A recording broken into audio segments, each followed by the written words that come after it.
Taking a minute to write your name in the chat as well as your city and then the age of your child or children at home. That would be helpful.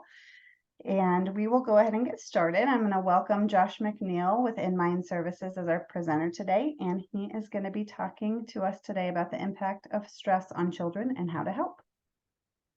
Perfect. Thank you so much.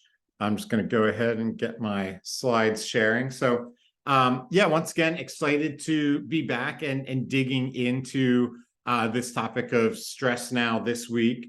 As I've said before, please feel free while the presentation is going on to type in any questions or comments you might have, and I'd be happy to respond to them. We'll also have some time at the end to answer some questions, and you're always more than welcome to reach out to me if you have any questions beyond the timing of this actual presentation today.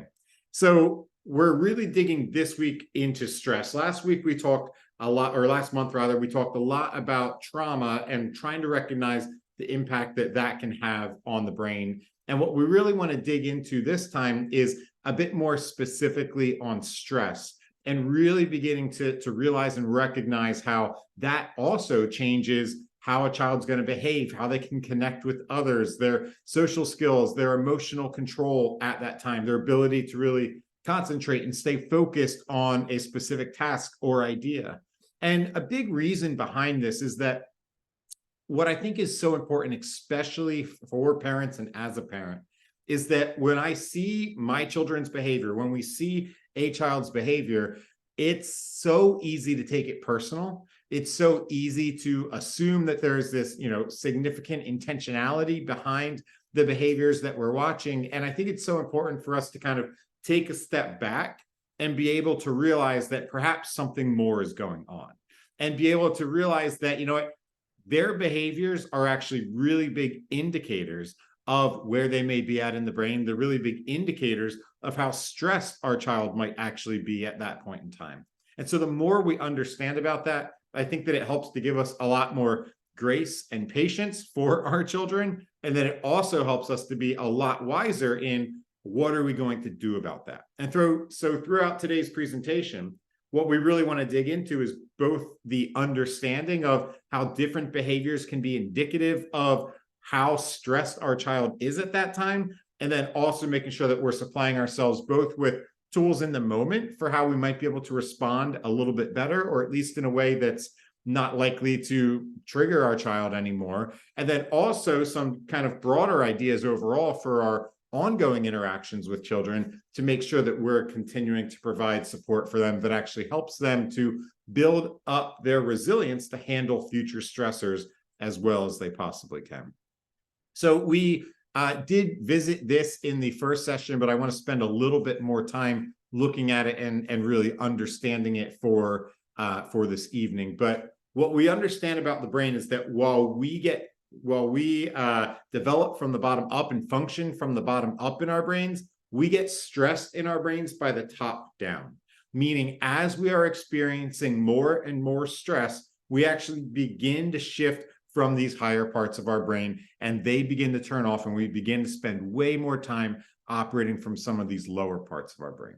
And so when we are just completely calm, completely happy, completely safe, that's when we're in that highest part of our brain. That's when we're in our cortex. And not only just the cortex, we're at the tippy top of our cortex when we're at our absolute calmest. The truth is, we don't spend a tremendous amount of time here, but this is where we really don't have a worry in the world. So maybe you're on vacation, or you're hanging out at home and there's not a whole lot on the to-do list, and you're having fun, you're getting along, things are going really well. There's no danger, there's no real stress whatsoever.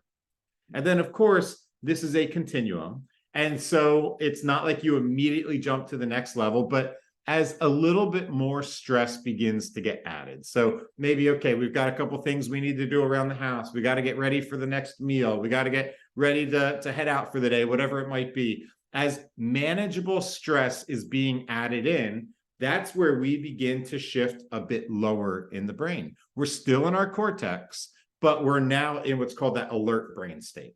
And this is actually a great brain state to be in. This is where we're able to kind of handle small stressors, manageable stressors, We can, try new things. We can push ourselves a little bit. The alert brain state is a great spot to be in. But then when the stress level gets too high, when suddenly we are experiencing more stress than we're really ready for in that moment, and it passes that line of manageable stress, that's where we begin to shift into more that alarm brain state. And that's where we move into the limbic system. And this, if you recall, is that social and emotional part of the brain.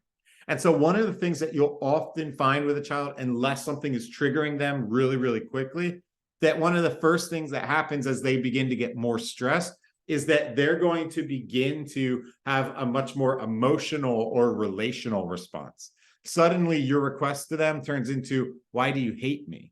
Or it turns into immediate tears, or it turns into them kind of attacking you with their words a bit more, saying, I hate you. And they might not be big and animated yet. Some children are going to escalate to that more quickly. Others are going to kind of withdraw, for, not get there as fast, but it's going to be more just that they are viewing the requests that you're making of them as though they are personal attacks on them, rather than just requests for what needs to be done around home. And then as you get even lower and you get to that midbrain and brainstem, that's where we move into the fear and terror response. And that's where the brain is interpreting these different stressors as things that are actually dangerous to them. And that's where they're likely, now they're not just saying, why do you hate me? They might be yelling and screaming and cursing. They might be eloping out of the house and just leaving or running away. They might be throwing something around. Like, these are where you get to these really, really significant responses. Now, I want to add to that lots of times people are reaching out to me about the children that have these really big external responses, but some kids will have much more of an internal response. And in fact, if you have very young children, they are likely to have more internal responses rather than external, because their brain recognizes, you know what, I feel some type of danger right now, but I can't fight. I can't run away. And so they're likely to have more of an internal response, which might look like them sleeping, them just being completely checked out, them literally like not giving eye contact with you. So like them moving their face away and not giving you some of that, attention that you might typically gain from them or be able to seek with them. And so that is an indicator as well that, all right, this is a child who's getting lower and lower in their brain, who's experiencing a higher level of stress right now. What I think is a couple things that are so important to understand about this. For one, is that stress is really in the eye of the beholder. It is our brain's perception that we may not be safe at that moment in time. That does not mean it's reality. And I think that's so important for us to hear. And it's such a challenging distinction as a parent, because I know as a parent, I have 3 kids at home. I know that they are safe in my home 100% of the time. We thankfully live in a very safe area. We've, everything that we could possibly do to make sure that they are safe. I know for a fact that they are safe. But that doesn't mean that my children don't get stressed. And when they get stressed, their brain is telling them, you may not be safe right now. And I need to recognize that and know that when I see some of these bigger responses, whether it's negative words towards me or my wife or their siblings, or whether they're actually, beginning to get angry and physical or throwing something, I know that that is actually just them having a stress response. And I need to do my best to remind myself of that in those most challenging moments. And so it's important that we're able to kind of see that even though they're safe, their brain might be telling them, you know what, I'm not safe right now. Another thing that's important to add as we look at this continuum is that in an ideal world, you can kind of see a child slowly moving lower in the cortex. You see them shift then to that limbic part of the brain. And then as they get lower to that fear and terror. And if it's slow and gradual like that, and sometimes it is, you can stop it a lot more rapidly. However, sometimes it's going to be something that's far more triggering for a child. And so all of a sudden, they're just going to go from calm to yelling and screaming and completely out of control. And there's not always going to be a middle ground there.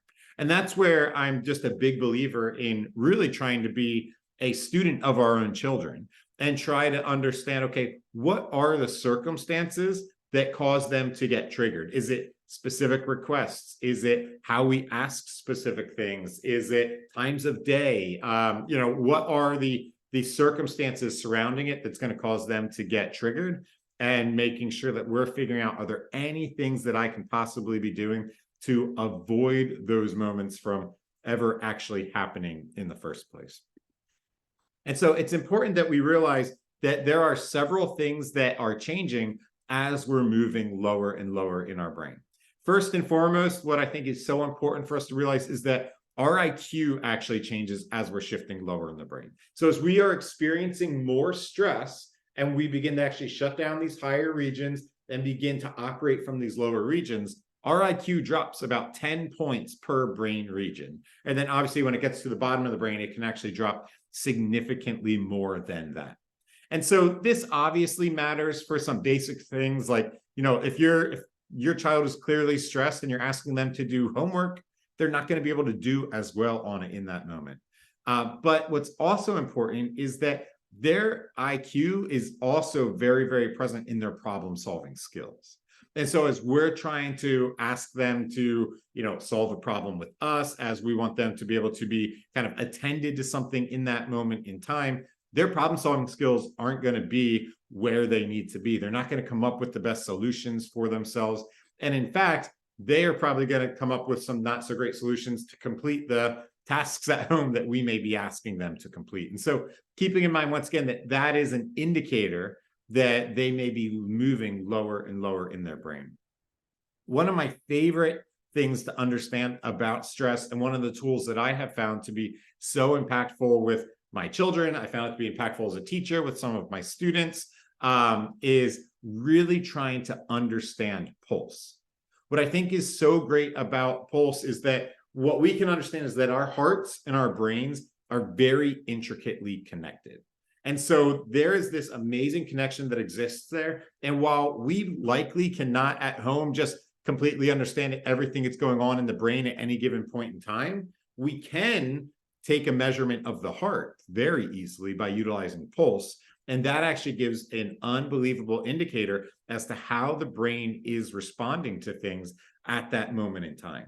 And so what happens is when our brain perceives something that's dangerous, our brain immediately, our brainstem actually sends a message down to our heart. And if we are going to have an externalizing response, if our brainstem thinks this is something we might need to fight or something we might need to run away from, it literally sends a message to the heart saying, speed up. And the heart starts pumping faster, sending more blood to our extremities, to our hands and to our feet. So if we need to fight, we're going to be able to fight harder. If we need to run away, we can run away faster. And so it's preparing our body to fight. It's preparing our body to run away. And all of a sudden, we have all of this stored up energy there. I'm going to talk more about that in a moment. But what I also want to say is that there's also the internalizing response that can happen. And so for some children, their brain is going to perceive, okay, I might not be safe right now. And the brainstem says, we can't fight, we can't run away. And so we need to have more of that freeze response. And so it sends a message down to the heart, and it's literally telling the heart to slow down. And when it does that, it's literally slowing down the blood flow through the body so that there's less blood flowing everywhere, so that if you get hit, it's not going to hurt as badly. From a true survivalist perspective, if you start to bleed, you're actually going to bleed out more slowly. You're going to survive longer because of how your heart's reacting to what's going on right there. And so it is, once again, your body trying to do something to help you to survive. But what's interesting is that attached to either of those changes in pulse often is going to be some behaviors that don't really align with some of the expectations that we have. If your heart rate is elevated, then you are far more likely to be physical in the moment. You're walking around, you're touching things, you can't sit still, you're moving things, you're banging on things. Even if you're not being destructive necessarily, you're probably making a mess, you're probably making a lot of noise, and you're probably not really following the directions or expectations that that their parent has for them in that moment in time. If you have more of the internalizing response, that's where it's going slower and slower, you're more likely to be daydreaming. You're more likely to seem like you're not paying attention to what your parent is saying at that moment in time. You're more likely to actually just like lay down, fall asleep, dissociate in a television show or on a screen where you just seem completely zoned out. And so it feels very rude and disrespectful when a child's having that internalizing response. But it's, once again, it's their safety mechanism to try to survive whatever's going on in that moment. One of the things that I appreciate so much about Pulse is that we actually have such a tangible way to measure that. And it's such a clear thing that we can understand why it's going to have these physiological impacts and behavioral impacts that are directly connected to it. And what I love is that there's not a single one of us who sits back and says, all right, Pulse, go up 30 points right now. Or, okay, drop 20 points right now. We don't choose for our pulse to change, but it is a natural biological response to stress. And when that happens, what we know is that there's going to, once again, be some behaviors that follow through with that. But what I love about Pulse is that we can measure it. And so I am a big believer in whether it's getting an app on your phone, which there's plenty of right now that have heart rate monitors with them, whether it's, going to Amazon and buying for, about $20 a little pulse oximeter, or whether it's even just teaching and working with our kids, taking the pulse on their wrist.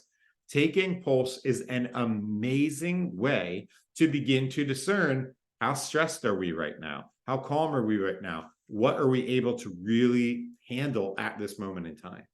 And so first and foremost, if Pulse is something that you utilize with your child, the first thing that you really want to figure out is, what is our baseline right now? What is kind of our normal calm heart rate?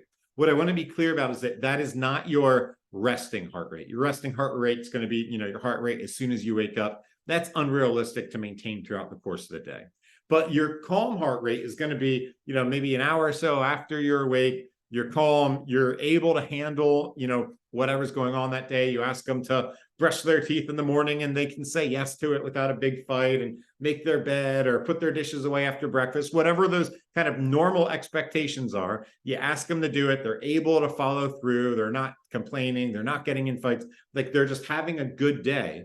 You want to take their pulse and figure out, okay, this is your baseline. This is where, when your heart rate is right around here, this is where you're having a good day and you're not getting in trouble. And so just so you know, there's a wide range of what that could be. Traditionally, it would probably be somewhere between 60 and 90. For those of you that work with or that have much younger kids, so, 5 and below, it can actually get up to around 100 and still be considered kind of a calm heart rate. But it's going to be different depending upon, just genetics, depending upon athleticism, depending upon, just a lot of different factors. So there's people who are going to be at 50 and there's people that are going to be over 100, and they're going to be their baseline. So you really just have to figure out the baseline for each individual child to know for sure where they are going to be at. But once you have that baseline figured out, then you have something that they're able to much more tangibly and easily work through. So when you're having a day where your child is struggling a bit more, having them take their pulse and realize, oh, wow, I'm 20 points away from my baseline right now. All of a sudden, you're not telling them to calm down. You're not asking them if they're anxious, angry, mad, sad. You're not trying to get them to communicate their specific emotions. Instead, all you're trying to do is say, hey, let's try to get back to 75 right now. And so all of a sudden, you're able to really look at what are the tools that we utilize to regulate our pulse. But by doing that, you're actually going to help your child to be in a better spot. What I found is that talking about calming down and talking about emotions, especially when a child is dysregulated, they're really going to struggle with that. But if you're able to talk about something as tangible as a number, that's going to put them in a much better spot to be able to actually respond well to the requests that you're making and help to actually then begin to move that number closer to their baseline. So I found that to be an absolutely amazing tool that I would 100% recommend. Moving down this list now, sense of time is another really important thing that changes as we begin to move through the brain states. And so as you get more stressed, you cannot think nearly as far in the past or in the future. And so when you are nice and calm, you can really plan for the future. You care about everything from, your upcoming family vacation to, if it's an older child, they're thinking about graduation and college and all that stuff and all these different maybe rewards that they're trying to earn with you, whatever the case might be. And then as they're getting more and more stressed, suddenly they're not thinking about all that stuff. They are now just thinking about the next couple minutes. And then as they're getting even more stressed, as they're getting lower in their brain, now they're only thinking in like seconds. And really, they need you to be thinking about, okay, what is happening right here and right now? And the reason this is important, and I must admit, I am guilty of this, but sometimes, or pretty often, the more stressed the child gets, the more their behaviors begin to ramp up. And then what we begin to do, what I've begun to do many times, is say, all right, if you keep doing that, then you're not going to get to go to your friend's house this Saturday, or you're not going to be able to earn this fun thing, or we're not going to get this, that, and all of a sudden I'm saying, if you can't calm down right now, you're losing this thing that might be 3, 4, 5, 6 days away, or in some cases might even be impacting what's months away. Or it's like, hey, remember we said if you don't behave this way, you can get a reward of this at the end of the month. And so they are stuck in this moment. And I'm talking about something that's really far from now. And their brain literally just can't hear it. Because once again, their brain is in this survival part. And when you're in survival, you're not thinking about the future. Your brain's saying, who cares about the future? I need to survive right now. And so all of a sudden, it seems like they don't care about graduation. They don't care about that reward or consequence. They don't care about going to that friend's house. It feels so much that way. But the truth is, they probably do care. They just can't care about it in this second because that's how stressed they are. So there's a couple key things here. Thing one is that does not mean there are not consequences for their behavior. Of course, they might lose going to their friend's house if you establish that if they did this thing again, that would happen. But you need to establish that when they're calm. Establishing that when they're upset is not going to be very effective. And so I'm not saying that there can't be consequences. What I am saying is that when they are dysregulated is not the time to hand those consequences out. Once they're calm afterwards, then you can revisit it. But in that moment, what actually happens is you're going to trigger the child. You're going to likely put them in a much worse spot. And so when you see them getting upset, that's not the time to keep dishing out, here's everything else you're going to lose. Instead, that's a time where we need to just be right here and right now. How can I support you right now? What do you need right now? Where can we go right now? And so making sure that we're just being really mindful about being present in that moment. And then lastly, as you move through the different brain states, your sphere of concern changes. The care that you have for the world. So when you're high up in your brain, that's where you can care about, your family as a whole, and you can have pride in that. And, you really care about the harmony of the house and keeping things tidy and following along with your family rules and expectations and things like that. And then as you get more stressed, suddenly, you care a bit less about that. And you begin to just care more and more about yourself. And so what we find is that the more stress a child is getting, the more self-centered their behavior becomes. And I know that sometimes when we see our children get more and more self-centered, we kind of get afraid, like, oh, that's their true colors shining through. And the truth is, no, that's not the case. As they're getting more and more self-centered, that's actually a huge indicator that, man, our child's getting more and more stressed right now. And so we want to largely just make sure that, A, we're not judging them when they're at their worst. We're not looking at them and really getting concerned that that is an indicator of who they truly are. But instead, secondly, what we want to make sure we're doing with all of these things is looking at their behavior and recognizing that these are indicators of where they're at that moment in time. These are indicators that they may not be feeling too good right there, that they might be feeling pretty stressed right now. And then our job is to figure out, how do I support you right now? How do I help you right now? Now, it's really easy when, you're just sitting watching a training. And for me, just sitting here right now talking about it, it's really easy to say, oh yeah, like when they're stressed, we just need to figure out how to help and support them. It's a lot harder when they're saying terrible things to us, not doing any of what we're asking them to do. And, it's so hard to not take it personal. But once again, our goal is to figure out, how can we begin to separate that out a little bit and begin to recognize what really may be at the root of some of the ways that they are behaving. So one of the things I think is really important as we continue this conversation around stress is that stress is very much a necessary element to almost all growth in development, but in large doses, it can obviously have negative consequences. And so the reason that I share that is that it's important that we're not trying to say, just remove all stress.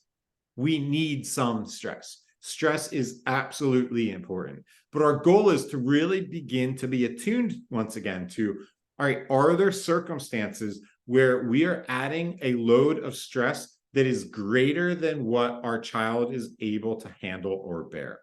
Or are they being exposed to stressors that are greater than what they're able to handle? And when that's the case, what we really want to think about is, how do we support them through that? How do we help them through that to make sure that it's not continually having a negative impact on them?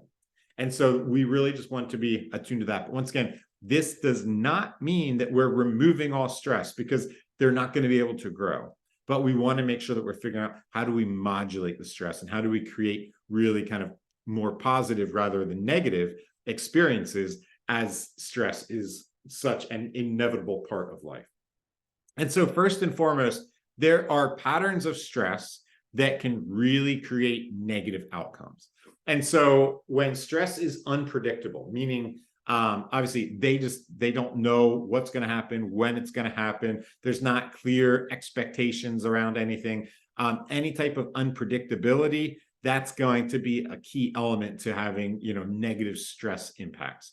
When it's extreme, meaning that the consequences to whatever's going on, whether real or perceived, seem significant. So, whatever is happening is going to change, they're going to miss out on something that they're really excited about, or it's going to change their life forever, or at least that's the perception of it. Like that is really important for us to realize is going to have a negative impact on them.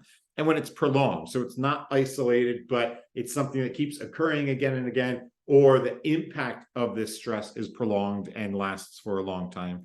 And when we experience things like that, it actually begins to create vulnerability in a child. And when I use that term vulnerability, what we're really meaning is that they are more likely to face stressors in the future and more quickly have a negative response to it. Their tolerance, and we'll talk a little bit about tolerance in a little bit, but their tolerance to handle the stressors that are coming their way is getting smaller and smaller and smaller. And so what we really want to be thinking through is, are there things that our children are being exposed to that are unpredictable, extreme, and prolonged? Are there stressors that kind of are beginning to meet any of those things? And of them, what do we have control over? What are some of the areas where we might be able to say, okay, how can we make it more predictable? How can we make it less extreme? How can we shorten some of the time there? What are the things that are within our control? Because what's really important is that, once again, stress being such a key part of life, there are positive patterns of stress as well. And so when a child is experiencing stress, but it's predictable, meaning they might know that that stressor is coming, they might know the consequences of what's going to happen if they can't handle some of the things that are going right now, when there's that predictability that's associated with it. So they're not being blindsided by some type of event. When the consequences of this stress are moderate, so it doesn't feel like this is something that's going to change their entire life, but instead, maybe I won't like all the consequences of this, but it's something I can live with. It's not changing like the thing that I'm most excited about in the world. And when it's controllable, when they feel like they have some level of say over what's going on, they have some level of choice. When that happens, that's what begins to build up resilience. And resilience is the ability to handle even bigger stressors in the future and have a positive response. So you're building up, once again, your tolerance to be able to handle some of these challenges that are likely to come in the future. And so once again, we want to look at, are there stressors in our children's lives that are predictable, that are moderate, and that are controllable? And if we saw that there were negative ones, are there ways that we can begin to kind of shift them into more positive levels of stress? So I think, just some of the common things that I see while talking with and working with families is that, especially for this predictability piece, what we find is that sometimes there are expectations that they care about one day and they don't care about the next. And so, I think a classic one, especially with kids as they're getting a little bit older, is you care a lot about, okay, are they cleaning their room? Are things tidy? Are they picking up after themselves? But what happens is there are days that they care about that and days that you don't. And when we don't have that, we're taking away that predictability. And suddenly they don't know if today's going to be a day that you care or a day that you don't care. Because maybe yesterday you walked in the room and it was a mess and you didn't mention it at all. And today we walk in there and we're like, oh my goodness, what's going on here? And, maybe you have a really big response to it. We get upset at them. All of a sudden that predictability is gone. And so for the things that we expect from them, we want to make sure that there's consistency with that, because that predictability, even if they don't like being told that they have to make their bed every day or keep their room clean or whatever that might be, if there's predictability there, there's safety there. And that makes it, even if it's not desirable, it makes it less stressful.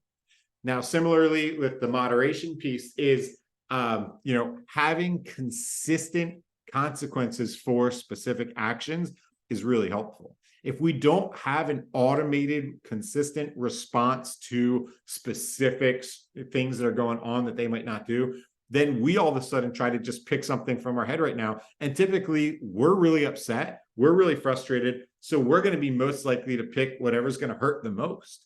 And so we might say, okay, if you don't do this right now, you're going to skip out on, and then we think about what is the thing that they're absolutely most excited about right now. Your friend's birthday party, the big sleepover this weekend, the school dance, the, whatever it might be, and say, if you don't do this, then that's not going to happen.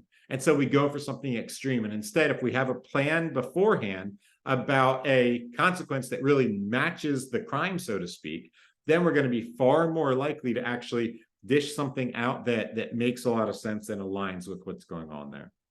And then controllability is so key. I'm a big believer, if you have the expectation, we really want them to be, once again, if it's keeping the room or some chores around the house, instead of saying, here's everything you have to do, say, okay, here's an even longer list. You need to choose 5 things from this list or 1 thing from this list, whatever the case might be, but you're giving them some level of control. Or that control could look like, you need to do this, but you can do it before or after breakfast. So you're giving, even if it's a small amount of control, you're giving them a little bit more control. And as they feel like they have more control over the thing that might be at the root of their stress, it's going to cause it to be less stressful to them. They're going to be more likely to be able to handle it. And then once again, that's going to help them to build up the resilience to be able to handle that in the future. And so you already heard me utilize this term, but what we're really thinking about is this stress tolerance. And that is how much stress they can tolerate. I often like to just think about stress tolerance almost like it's a glass and the water being poured into that glass is the stress. And throughout the course of a day, throughout the course of, even a simple interaction, more and more stress is likely being poured in. And as we are adding more stress, we're moving closer and closer to that survival brain. And then if too much stress is added in, we begin to overflow. And that's where we have these really big externalizing responses sometimes, or internalizing, where our child just begins to shut down. And so that's where we see these really big stress responses occurring. And so I find it's helpful to have that visual. So as we're thinking about our child over the course of an interaction or over the course of a day, we can really be thinking, okay, how much room do they really have left in their stress tolerance? So we can be mindful of, are they actually in a good spot right now? Do they have all the support that they need right now? And are they going to be able to handle whatever this next thing is that I might be requesting that they do? And so really being attuned to that, I think, is something that's going to be extraordinarily important. And then just recognizing that that's going to just be getting fuller and fuller and fuller, unless we are also adding things that remove stress out of there. And so we want to make sure that we're being attuned to that as much as we possibly can.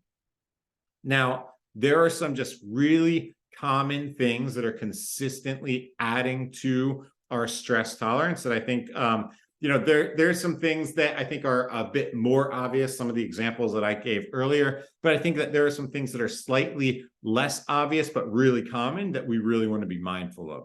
One is just any type of change in routine. And what I think is so important to know about this is that this can even be positive things. So them, having a long weekend or, a winter break or a summer break, that change in routine, even though they're excited about it, that's stressful. Our brains love predictability. And when the predictability of your kind of normal week shifts, all of a sudden, that's something that's going to be considered stress for the brain. And they're going to have just more stress added into that cup. So they're going to have less room in there to be able to handle other stressors that are coming. Dysregulated adults. So when we as the parents are not as regulated, that's pouring more stress into their cup. They're not going to be able to handle things nearly as well. Things that they're hearing or overhearing on the news and the media, social media, that's adding more and more stress. Any changes in family dynamics, and these can be obvious negative changes, such as imprisonment of a parent and divorce, separations, things that are kind of classically challenging, but also the growth of a family, the addition of new children. That's a positive and beautiful thing, but that's also adding stress. And then another big one is reduction of social opportunities. So a lot of our children, throughout the majority of their younger years, one of the key areas of their brain that's developing is that social emotional part of their brain, that desire to be around others. And as they have different experiences that are occurring that cause them lapses and opportunities to interact with their peers, that actually causes more stress, because that relational opportunity is such a craving of theirs, where if they don't have it, that's actually causing more and more stress for them. And so there's a lot of things beyond this list, but there's a lot of different things that fill up our stress tolerance that are causing a lot of stress. And we just want to be mindful that our kids are going through a lot right now. And so there's just a few kind of practical things that we can think through that really help us to be mindful of how to best support our children to make more and more room in their stress tolerance. So first and foremost, what I think is so important is pausing before the shutdown or the meltdown. So you've heard me say this a couple times already, but we want to be students of our children. We want to be watching them, learning from them, learning what they're capable of doing. Once a child shuts down, melts down, blows up, walks away, whatever, once they've had that big response, not only have they stopped learning, have they stopped being able to handle any stress to be able to better confront that situation in the future, but they actually, once again, are building out more vulnerability, so they're less likely to be able to handle that situation in the future. So if you're, once again, having an argument about chores or something like that, their brain is literally learning, oh, I know how this ends. This ends with a big fight. And so next time, instead of it taking 10 minutes to get to that fight, it's going to take 9 minutes. And the time after that, it might take 8 minutes, then 7 minutes. If it always ends in a shutdown or a meltdown, the brain's going to expedite that process.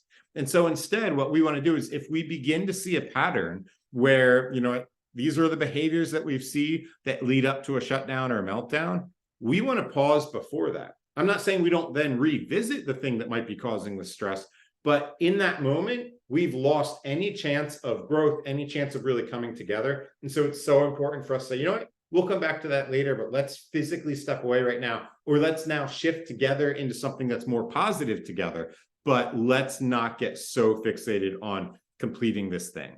Similar to that is to chunk those stress-inducing activities. So, lots of times too, children, especially younger children, cannot take, multiple step expectations. I need you to do this, and then this, and then this, and then this. Instead, it's like, all right, here's your first task, and then let's accomplish that, and then we'll come back together. Okay, here's the next one.